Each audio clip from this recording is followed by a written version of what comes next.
راحل عرفان بھائی نے سوال کیا کہ مفتی طارق مسعود صاحب آج کل ایک مخصوص امام کی تقلید کرنے پر زور دیتے ہیں اور اہل حدیثوں پر زور دے رہے ہیں کہ اہل حدیثوں کو بھی اپنی فقہ مرتب کرنا چاہیے. دیکھیں پہلی تو بات یہ کہ اہل حدیثوں کی فقہ مرتب ہے الحمدللہ.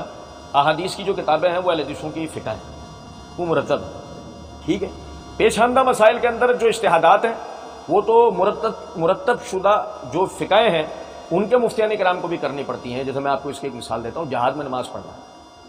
اب جہاد میں نماز پڑھنا نہ فقہ حنفی میں، نہ فقہ شافعی میں، نہ فقہ مالکی میں، نہ فقہ حنبلی میں، نہ فقہ ظاہری میں، نہ فقہ جعفری میں، نہ فقہ بریلوی میں، نہ فقہ دیوبندی میں، نہ فقہ کسی بھی فقہ میں نہیں ملے گی، کہیں بھی نہیں ملے گی.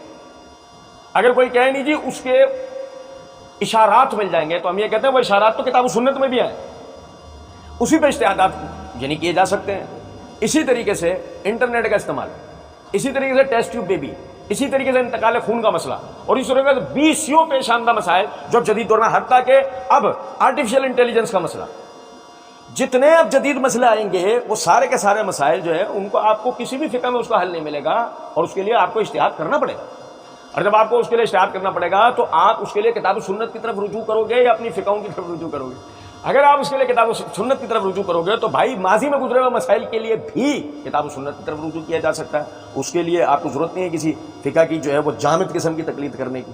ٹھیک ہے، اور جس امام کی تقلید کے اوپر زور دیا جا رہا ہے کیا انہوں نے کبھی اپنی تقلید پہ زور دیا ہے؟ یہ بھی ایک سوال ہے. اور نہیں تو وہ کس کی تقلید کرتے تھے؟ ہم ان کی تقلید پہ زور کیوں نہیں دے رہے؟ یہ بھی اپنی جگہ کی بات ہے.